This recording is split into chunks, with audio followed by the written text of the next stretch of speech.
Hello friend, आज की इस वीडियो में हम बात करेंगे कि बीटेक या फिर बीएससी इन दोनों कोर्सेज में से सबसे बेस्ट कोर्स कौन सा है। अक्सर 12th पास करने के बाद बहुत से स्टूडेंट बीटेक या फिर बीएससी इन दो कोर्सेज को लेकर हमेशा कंफ्यूजन में रहते हैं। वे चूज नहीं कर पाते कि वे बीटेक करें या फिर बीएससी। बहुत से लड़के बीटेक इसलिए नहीं करते हैं कि वे सोचते हैं कि इसमें फ़ी बहुत ज़्यादा लगती है और सैलरी भी बहुत कम मिलती है, इसलिए वे बीटेक करना पसंद नहीं करते। परंतु वे बीएससी की ओर भी खुले मन से नहीं जा पाते हैं, क्योंकि उनके मन में ये डाउट रहता है कि क्या बीएससी उनके लिए सही भी है या नहीं। तो आज की इस वीडियो में हम आपके इसी डाउट को क्लियर कर देंगे।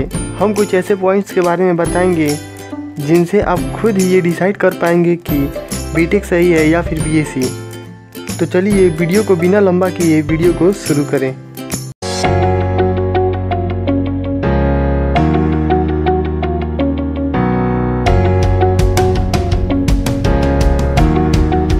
बीटेक एक प्रोफेशनल कोर्स है। इस कोर्स को करने के बाद आप एक ऐसे इंसान बन जाते हैं जो किसी भी जॉब के लिए एकदम तैयार रहते हैं। बहुत सी कंपनियां बीटेक करने के बाद आपके पास जॉब के लिए आती है तथा आपको अच्छी जॉब भी मिलती है।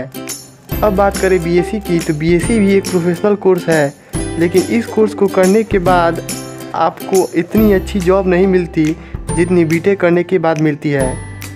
बीएससी करने के बाद आपको एमएससी करनी पड़ती है, जिसके बाद ही आप किसी भी जॉब के लिए एकदम तैयार हो जाते हैं तथा आपके पास बहुत सी कंपनियां भी आती हैं जॉब ऑफर करने के लिए। दूसरा स्किल, बीटेक में आपको थ्योरी से ज़्यादा प्रैक्टिकल करके दिखाया जाता है, यानी सब कुछ आपके आंखों के सामने होता है, जिससे आपकी नॉलेज बहुत ज़्यादा इंक्रीज हो जाती है। और वहीं बात करें बीएससी की, तो बीएससी में आपको प्रैक्टिकल से ज़्यादा थ्योरी पढ़ाई जाती है, क्योंकि बीएससी साइंस में पढ़ाई की जाती है।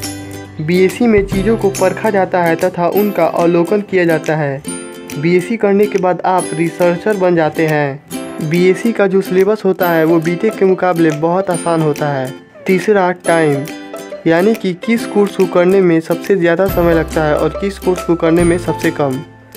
बात करें पहले बीटेक की, तो यदि आप बीटेक करते हैं तो आपको बीटेक 4 साल के लिए करना पड़ता है, और उसके बाद यदि एमटेक करते हैं तो आपको 2 से 3 साल लग जाएंगे। अब बात करें बीएससी की, तो यदि आप बीएससी कोर्स करते हैं तो यह कोर्स 3 साल के लिए होता है, और यदि आप बीएससी के बाद एमएससी करते हैं तो यह 2 साल का कोर्स होता है। चौथा, फ़ी स्ट्रक्चर। बात करें फ़ी स्ट्रक्चर की, तो यदि आप बीटेक किसी भी गवर्नमेंट या प्राइवेट कॉलेज से करते हैं तो आपकी मिनिमम फ़ी लगभग 5 लाख तथा मैक्सिमम फ़ी 20 लाख होती है, यानी आप बीटेक 5 लाख से 20 लाख रुपए में कर सकते हैं। अब बात करते हैं बीएससी कोर्स करने में फ़ी की, तो यदि आप बीएससी कोर्स किसी भी प्राइवेट या गवर्नमेंट कॉलेज से करते हैं तो आपकी फ़ी 10,000 से 30,000 रुपये 1 साल की होती है, जो बीटेक के मुकाबले बहुत कम है। इसीलिए बहुत से स्टूडेंट बीटेक को छोड़कर बीएससी चूज करते हैं। जो मिडिल क्लास के स्टूडेंट होते हैं उनके पास इतना पैसा नहीं होता कि वे बीटेक कोर्स कर सके, इसलिए वे बीएससी चूज करना पसंद करते हैं। पांचवा, जॉब अपॉर्चुनिटी। बात करें जॉब की, तो यदि आप बीटेक कर लेते हैं तो आपके पास बहुत सी कंपनियां जॉब की ऑफ़र लेकर आती है, जिसके बाद आपकी सैलरी पैकेज भी बहुत अच्छी मिलती है। और यदि आप बीएससी कोर्स कर लेते हैं तो आपको उतनी अच्छी सैलरी नहीं मिलती तथा आपके पास कंपनियां भी जॉब के लिए नहीं आती है।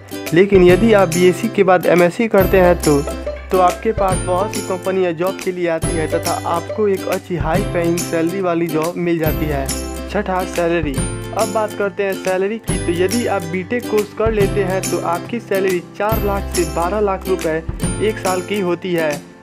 अब बात करें बीएससी कोर्स करने के बाद मिलने वाली सैलरी की, तो यदि आप बीएससी कोर्स कर लेते हैं तो आपकी सैलरी 5 लाख से 8 लाख रुपए तक होती है। अब आप समझ गए होंगे कि आपको बीटेक चूज करना है या फिर बीएससी। आप वही चूज कीजिएगा जिसमें आपकी रुचि हो या फिर आप जिसे करने के लिए उत्सुक हों, क्योंकि आप जिस कोर्स को चुनेंगे उसे आपको 3 या 4 सालों के लिए पढ़ना पड़ेगा तथा उसी में आपको करियर चूज करनी पड़ेगी।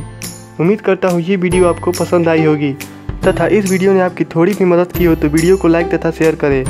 वीडियो को यहीं पर रैप अप करते हैं, फिर मिलते हैं अगले वीडियो में। तब तक के लिए टाटा, बाय बाय, थैंक यू।